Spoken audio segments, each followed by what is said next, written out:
नमस्कार दोस्तों, आपका हमारे यूट्यूब चैनल में स्वागत है। पशु परिचर के लिए हमने नई टेस्ट सीरीज चालू की है। 10 दिन में आप पशु परिचर की तैयारी कर सकते हैं। इसमें फर्स्ट रिवीजन द्वारा मॉडल पेपर तैयार किए गए हैं। आप मॉडल पेपर को जल्दी जल्दी 1 या 2 बार 3 बार जितनी बार हो सके फर्स्ट रिवीजन कीजिए और इसमें आप कम समय में अच्छी तैयारी कर पाएंगे। और आपने यदि अगर चैनल को सब्सक्राइब नहीं किया तो चैनल को सब्सक्राइब कर लीजिए, वीडियो को लाइक कीजिए, शेयर कीजिए। अब देखते हैं आज का हमारा अपना मॉडल पेपर। पोषण के अनुसार अंडा एक अच्छा स्रोत है।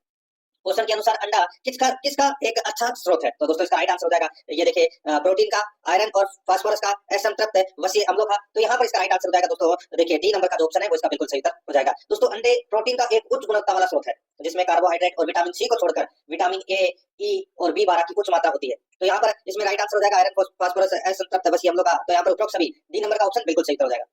सेकंड नंबर का प्रश्न है, इसमें देखिए, निम्न में से किस रोग में पशु के मुख्य रूप से श्वसन नाल प्रभावित होता है? बताइए, पशु का जो श्वसन नाल है वो प्रभावित होता है कौन से रोग में? तो दोस्तों राइट आंसर हो जाएगा वो है गलघोटू रोग। तो यहाँ पर ए नंबर का जो ऑप्शन है वो इसका बिल्कुल सही उत्तर हो जाएगा। गलघोटू रोग में विष बनने के कारण पूरा शरीर ही प्रभावित होता है, लेकिन मुख्य रूप से श्वसन नाल है वो प्रभावित होती है। गले में सूजन आ जाती है और पशु को सांस लेने में दिक्कत होती है, और इसलिए दोस्तों पशु है वो घर घर की आवाज करता है गलघोटू रोग में। यहाँ पर ए नंबर ऑप्शन बिल्कुल सही। 3 नंबर का प्रश्न इसमें देखिए, मुर्गी की किस नस्ल में वाल्टस वाटलस यानी कि गलचर्म अनुपस्थित होते हैं? बताइए, मुर्गी की किस नस्ल में वाटलस यानी कि गलचर्म अनुपस्थित होते हैं? इसका राइट आंसर हो जाएगा दोस्तों वो है रेड कॉर्निश मुर्गी। ठीक है, राइट आंसर हो जाएगा डी नंबर का ऑप्शन बिल्कुल सही। ये रेड कॉर्निश मुर्गी है, ये इंग्लैंड में विकसित संकर नस्ल है और ये असील और मलाय के नस्लों के संकरण से विकसित हुई है। तो यहाँ पर दोस्तों इसका राइट आंसर हो जाएगा, इसमें वाटलस यानी कि गलचर्म अनुपस्थित होते हैं और ये मुर्गे की लड़ाकू नस्ल है। राइट आंसर हो जाएगा यहाँ पे डी नंबर ऑप्शन बिल्कुल सही, रेड कॉर्निश। 4 नंबर का प्रश्न है, दूध में पाई जाने वाली शर्करा को क्या कहते हैं? दूध में पाई जाने वाली शर्करा को दोस्तों लैक्टोज कहते हैं। क्या कहते हैं? लैक्टोज। यहाँ पर ए नंबर का ऑप्शन बिल्कुल सही उत्तर इसमें हो जाएगा। ठीक है, आगे देखिए दोस्तों, यहाँ पे 5 नंबर का प्रश्न है, कुक्कुट में पाए जाने वाला जीवाणु जनित रोग है। कुक्कुट में पाए जाने वाला जीवाणु जनित रोग है तो वो कौन सा है? तो दोस्तों इसका राइट आंसर क्या हो जाएगा?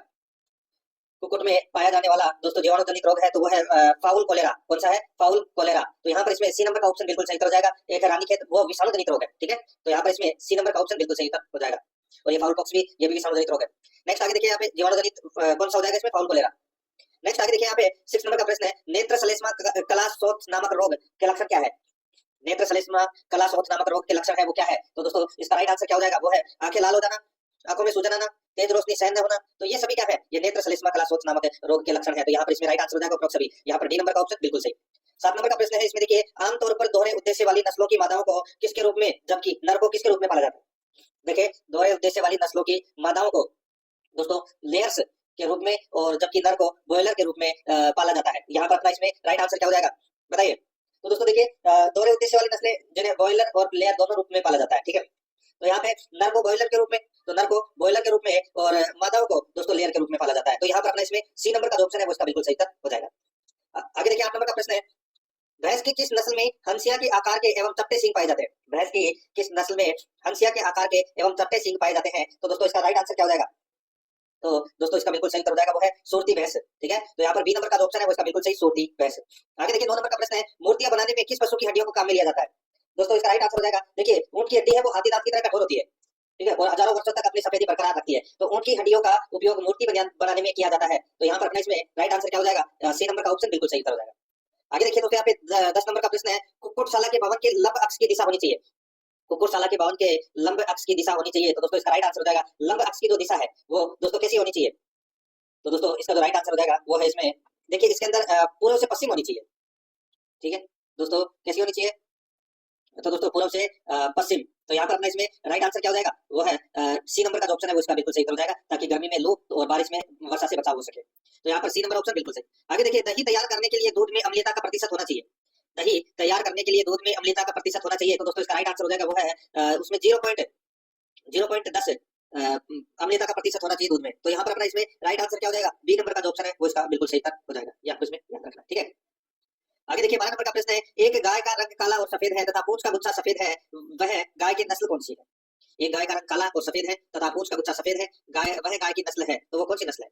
दोस्तों इसका जो राइट आंसर हो जाएगा इसमें वो है, इसमें बताइए, तो वह है होलिस्टीन फ्रीजियन। ठीक है, होलिस्टीन फ्रीजियन। तो यहाँ पर ए नंबर का ऑप्शन बिल्कुल सही उत्तर हो जाएगा, होलिस्टीन फ्रीजियन। आगे देखिए दोस्तों, यहाँ पे 13 नंबर का प्रश्न है, मुर्गी फार्म में प्रत्येक मुर्गी के लिए कम से कम आवश्यक स्थान होता है। बताइए, मुर्गी फार्म में प्रत्येक मुर्गी के लिए कम से कम आवश्यक स्थान होता है तो कितना होता है? दोस्तों इसका जो राइट आंसर हो जाएगा वो है दोस्तों 2.5 से 3 वर्ग फीट प्रत्येक मुर्गी के लिए स्थान की आवश्यकता होती है। तो यहाँ पर अपना इसमें 2.5 से 3 वर्ग फीट। तो यहाँ पर बी नंबर का जो ऑप्शन है वो इसका बिल्कुल सही उत्तर हो जाएगा। आगे देखिए, 14 नंबर का प्रश्न है, रोगी पशु में दिखाई देने वाले लक्षण है, रोगी पशु में दिखाई देने वाले लक्षण है तो वो कौन से हैं? दोस्तों खाना पीना बंद करना, सुस्त एवं निस्तेज आंखें, त्वचा एवं बाल सख्त एवं रूखे होना, तो ये सभी क्या है, तो ये रोगी पशु में दिखाई देने वाले लक्षण है, तो इसमें राइट आंसर हो जाएगा उपरोक्त सभी। यहाँ पर डी नंबर का जो ऑप्शन है वो इसका बिल्कुल सही उत्तर इसमें हो जाएगा। ठीक है, आगे देखिए दोस्तों, यहाँ पे हंसियाकार सींग युक्त भैंस की किस नस्ल की उत्पत्ति बड़ौदा जिले से हुई है? तो दोस्तों बड़ौदा गुजरात से दोस्तों इसका मूल स्थान है, तो यहाँ पर इसका राइट आंसर हो जाएगा सूरती भैंस की बात हो रही है यहाँ पे, ए नंबर का ऑप्शन बिल्कुल सही। ठीक है, इसके दूध में वसा का प्रतिशत 7.5% होता है दोस्तों। आगे देखिए 16 नंबर का प्रश्न है, सर्वप्रथम नवजात बछड़े को पिलाना चाहिए, बताइए सर्वप्रथम नवजात बछड़े को पिलाना चाहिए, तो दोस्तों देखिए उसको बोलते हैं खीस, तो इसमें राइट आंसर हो जाएगा डी नंबर का ऑप्शन बिल्कुल सही हो जाएगा दोस्तों, कम से कम 10 दिन तो पिलाना ही चाहिए। ठीक है, आगे देखिए यहाँ पे 17 नंबर का प्रश्न है, निम्न में से सुमेलित नहीं है, कौन सा सुमेलित नहीं है? तो यहाँ पर देखिए दोस्तों बकरी के मांस को चिवान बोलते हैं, बिल्कुल बात सही बात है, और गाय के मांस को बीफ बोलते हैं, ये भी बिल्कुल सही है। सुअर के मांस को दोस्तों यहाँ पे पोर्क बोलते हैं, बफिन इसमें गलत दे रखा है। ठीक है, और भेड़ के मांस को मटन बोलते हैं, बिल्कुल सही है, तो यहाँ पर अपना इसमें राइट आंसर हो जाएगा सी नंबर का ऑप्शन बिल्कुल सही। आगे देखिए यहाँ पे निम्न में से किस रोग के लक्षण मुंह में छाले, आंख व नाक से पानी बहना है?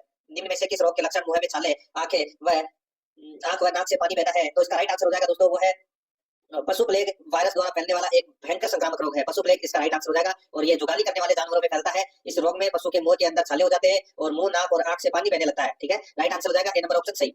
19 नंबर का प्रश्न इसमें देखिए, बायोस्फीयर रिजर्व के बारे में निम्नलिखित में से कौन सा कथन सही है? बायोस्फीयर रिजर्व के बारे में निम्नलिखित में से कौन सा कथन सही है? तो दोस्तों इसमें आप देख सकते हैं, देखिए प्रतिनिधि पारिस्थितिकी तंत्र में आनुवंशिक विविधता को संरक्षित करने के लिए एक बहुउद्देशीय संरक्षित क्षेत्र है, दोस्तों बिल्कुल सही बात है। एक आरक्षित क्षेत्र जिसका उद्देश्य इसकी प्राकृतिक वनस्पति, वन्य जीवन और प्राकृतिक सौंदर्य को संरक्षित करना है, बिल्कुल सही है। आगे देखिए लुप्त प्राय प्रजातियों के संरक्षण और विकास के लिए आरक्षित क्षेत्र है, बिल्कुल सही है, तो यहाँ पर इसका राइट आंसर हो जाएगा उपरोक्त सभी, डी नंबर का ऑप्शन बिल्कुल सही हो जाएगा। आगे देखिए दोस्तों यहाँ पे HTST दुग्ध पाश्चुरीकरण की विधि में दूध को गर्म करते हैं, HTST दुग्ध पाश्चुरीकरण की विधि में दूध को गर्म करते हैं, तो दोस्तों इसका जो राइट आंसर हो जाएगा वो है इसमें दूध को गर्म करते हैं, बताइए कितने डिग्री सेल्सियस पर?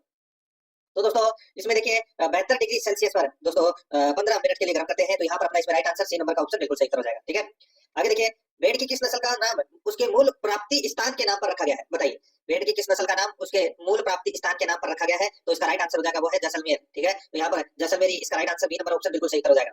नेक्स्ट आगे देखिए ताजे दूध में अम्लीयता का प्रतिशत होता है, ताजे दूध में अम्लीयता का जो प्रतिशत है वो दोस्तों 0.12 से लेकर 0.18 तक होता है, तो यहाँ पर इसका right answer B number option हो जाएगा 0.14। ठीक है, आगे देखिए पशुओं में त्वचा संबंधित रोग के कारक है, पशुओं में त्वचा संबंधित रोग के कारक है, तो वो कौन से है? दोस्तों इसका राइट आंसर हो जाएगा वो है बाह्य परजीवी, यहाँ पर ए नंबर का ऑप्शन बिल्कुल सही उत्तर हो जाएगा, बाह्य परजीवी, जैसे कि जू, पिस्सू, कलीली, ये क्या होते हैं? तो दोस्तों ये बाह्य परजीवी होते हैं, यहाँ पर ए नंबर ऑप्शन बिल्कुल सही। आगे देखिए ब्यूटायरोमीटर क्या काम आता है? ब्यूटायरोमीटर क्या काम आता है? तो इसका राइट आंसर क्या हो जाएगा? गर्भन नली, जिसे हम ब्यूटायरोमीटर कहते हैं, तो यहाँ पर अपना इसमें राइट आंसर हो जाएगा वसा परीक्षण में काम आता है दोस्तों, ये वसा परीक्षण में, तो यहाँ पर सी नंबर का ऑप्शन है वो इसका बिल्कुल सही उत्तर हो जाएगा। आगे देखिए 25 नंबर का प्रश्न है, खारे पानी वाले स्थानों पर दुग्ध बर्तनों की सफाई में प्रयुक्त होता है, खारे पानी वाले स्थानों पर दुग्ध बर्तनों की सफाई में प्रयुक्त होता है, दोस्तों इसका राइट आंसर हो जाएगा क्या प्रयुक्त होता है? इसका सही उत्तर हो जाएगा दोस्तों वो है वो है जटिल फास्फेट। ठीक है, जटिल फास्फेट यानी कि ट्रेटा फास्फेट, तो यहाँ पर इसका राइट आंसर हो जाएगा ए नंबर का ऑप्शन बिल्कुल सही उत्तर हो जाएगा, ट्रेटा फास्फेट। ठीक है, और ये पानी के कठोरपन को दूर कर देता है, ए नंबर ऑप्शन बिल्कुल सही। आगे देखिए मुर्गियों में पाए जाने वाला संक्रामक रोग है जो हर्पीस बी ग्रुप नामक विषाणु से होता है, मुर्गियों में पाए जाने वाला कौन सा एक संक्रामक रोग है जो हर्पीस बी ग्रुप नामक विषाणु से होता है? तो इसका जो राइट आंसर हो जाएगा वो है दोस्तों इसमें कौन सा, बताइए? तो दोस्तों इसका राइट आंसर हो जाएगा वो है मारिक्स, यहाँ पर सी नंबर का ऑप्शन बिल्कुल सही उत्तर हो जाएगा मारिक्स। ठीक है, नेक्स्ट आगे देखिए 27 नंबर का प्रश्न है, अभ्यारण्य के बारे में निम्नलिखित में से कौन सा कथन सही है? अभ्यारण्य के बारे में निम्नलिखित में से कौन सा कथन है वो दोस्तों सही है, वो अपने को यहाँ पर बताना है। दोस्तों देखिए यहाँ पे अच्छा प्रश्न आप इसको कह सकते हैं, देखिए इसमें अभ्यारण्य के बारे में कथन दोस्तों देखिए इसमें एक सही है, और वो है दोस्तों देखिए लुप्त प्राय प्रजातियों के संरक्षण और विकास के लिए आरक्षित क्षेत्र है, वो है दोस्तों अभ्यारण्य, तो यहाँ पर अपना इसमें सी नंबर का जो ऑप्शन है वो इसका बिल्कुल सही उत्तर इसमें हो जाएगा, याद रखना है। ठीक है आपको। आगे देखिए दोस्तों यहाँ पे एक निम्न में से कौन सा पशु रोग जीवाणु जनित है? कौन सा पशु रोग जीवाणु जनित है? तो दोस्तों जीवाणु जनित रोग कौन से होते हैं? गलघोटू, लगड़ा बुखार, क्षय रोग, संक्रामक गर्भपात, थैलेला रोग, तो ये क्या है कि जीवाणु जनित रोग है, तो यहाँ पर थैलेला रोग है वो क्या है? जीवाणु जनित, यहाँ पर ए नंबर का ऑप्शन बिल्कुल सही उत्तर हो जाएगा। बाकी चेचक है, पागलपन, खुरपका, मुंहपका, अडैया, ये दोस्तों विषाणु जनित रोग है, तो यहाँ पर अपना इसमें right answer A number option सही उत्तर हो जाएगा। आगे देखिए मेस्टाइटिस रोग पशुओं में किसके कारण होता है? मेस्टाइटिस रोग पशुओं में किसके कारण होता है? तो दोस्तों ये होता है जीवाणु के कारण, तो यहाँ पर अपना इसमें ए नंबर का ऑप्शन बिल्कुल सही उत्तर हो जाएगा, जीवाणु के कारण। आगे देखिए 30 नंबर का प्रश्न है, जुगाली करने वाले पशुओं में उनके पेट का कौन सा भाग भंडार घर का कार्य करता है? बताइए जो गाली करने वाले पशुओं में उनके पेट का कौन सा भाग है भंडार घर का कार्य करता है? इसका जो राइट आंसर हो जाएगा वो है दोस्तों इसमें कौन सा भंडार घर का कार्य करता है? तो दोस्तों रोमन रोमन रोमेन इसका राइट आंसर हो जाएगा। यहाँ पे बी नंबर का ऑप्शन बिल्कुल सही उत्तर हो जाएगा। रोमेन में खाद्य पदार्थों को रोके रखने और संग्रहण करने की क्षमता होती है। तो यहाँ पर अपना इसमें right answer B number option बिल्कुल सही उत्तर हो जाएगा। आगे देखिए, लाल अतिसार रोग किसके द्वारा फैलता है? लाल अतिसार रोग किसके द्वारा फैलता है बताइए? तो दोस्तों ये प्रोटोजोआ द्वारा ये रोग फैलता है लाल अतिसार। यहाँ पर डी नंबर का ऑप्शन बिल्कुल सही उत्तर हो जाएगा। आगे देखिए 32 नंबर का प्रश्न है, कर्नाटक में पाए जाने वाले घुमंतू चरवाहा समुदाय का नाम क्या है? कर्नाटक में पाए जाने वाला घुमंतू चरवाहा समुदाय का नाम क्या है? तो दोस्तों इसका राइट आंसर हो जाएगा वो है इसमें देखिए कुसमा, कुरुवा और गोला। कुसमा, कुरुवा और गोला ये समुदाय है ये दोस्तों कर्नाटक और आंध्र प्रदेश में ये लोग रहते हैं। ठीक है, तो यहाँ पर अपना इसमें राइट आंसर क्या हो जाएगा? सी नंबर का ऑप्शन बिल्कुल सही उत्तर इसमें हो जाएगा, याद रखना। आगे देखिए दोस्तों यहाँ पे 33 नंबर का प्रश्न है, देखिए सूची फर्स्ट को सुमेलित करना है। ठीक है, अब यहाँ पर देखिए निम्न में से सुमेलित नहीं है। कौन सा सुमेलित नहीं है? एक तरफ पशु है, दूसरी तरफ खुला क्षेत्र है। अब दोस्तों यहाँ पर खुले क्षेत्र देखिए, गाय का जो खुला क्षेत्र है वो दोस्तों 80 से 100 वर्ग फुट होना चाहिए दोस्तों, बिल्कुल सही है।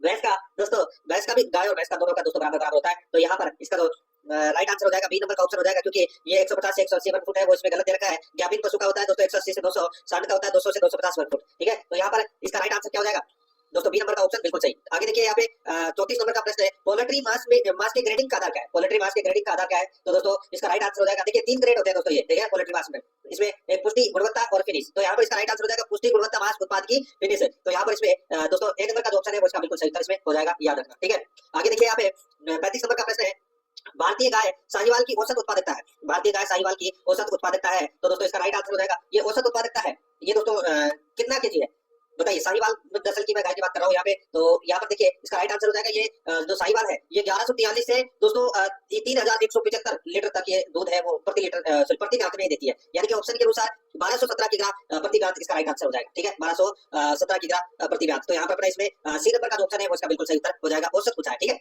आगे देखिए दोस्तों यहाँ पे 36 नंबर का प्रश्न है, गाय की दुकाती नस्ल है। गाय की दुकाती नस्ल है वो दोस्तों कौन सी है? दुकाती नस्ल की बात कर रहा हूँ। तो दोस्तों गाय की दुकाती नस्ल है दोस्तों यहाँ पे हरियाणा है, हरियाणवी ये गाय की दुकाती नस्ल है दोस्तों। राइट आंसर हो जाएगा यहाँ पे डी नंबर का जो ऑप्शन है वो इसका बिल्कुल सही उत्तर हो जाएगा, याद रखना। आगे देखिए 37 नंबर का प्रश्न है, भेड़ का औसत जीवन काल कितना होता है? भेड़ का औसत जीवन काल दोस्तों कितना होता है? राइट आंसर हो जाएगा 10 से 12 वर्ष होता है दोस्तों। बी नंबर का ऑप्शन बिल्कुल सही उत्तर हो जाएगा, 10 से 12 दिन। और भेड़ का जो गर्भकाल कितने दिन का होता है? तो 150 दिन का होता है, ये भी आपको याद रखना है। आगे देखिए यहाँ पे 38 नंबर का प्रश्न है, निम्न में से कौन सा अंग द्वितीयक श्वसन अंग है? बताइए कौन सा अंग द्वितीयक श्वसन अंग है? तो इसका जो राइट आंसर हो जाएगा वो है दोस्तों द्वितीयक श्वसन अंग।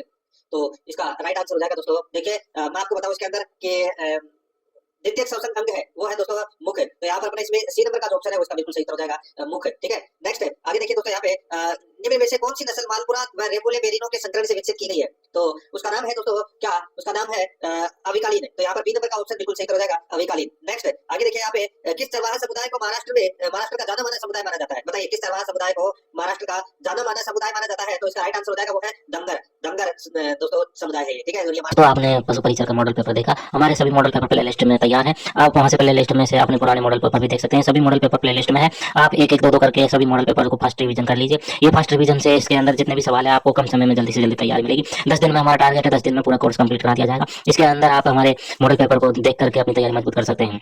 वीडियो देखने के लिए आपका बहुत बहुत धन्यवाद। चैनल को सब्सक्राइब कर लीजिए अगर सब्सक्राइब नहीं किया है तो।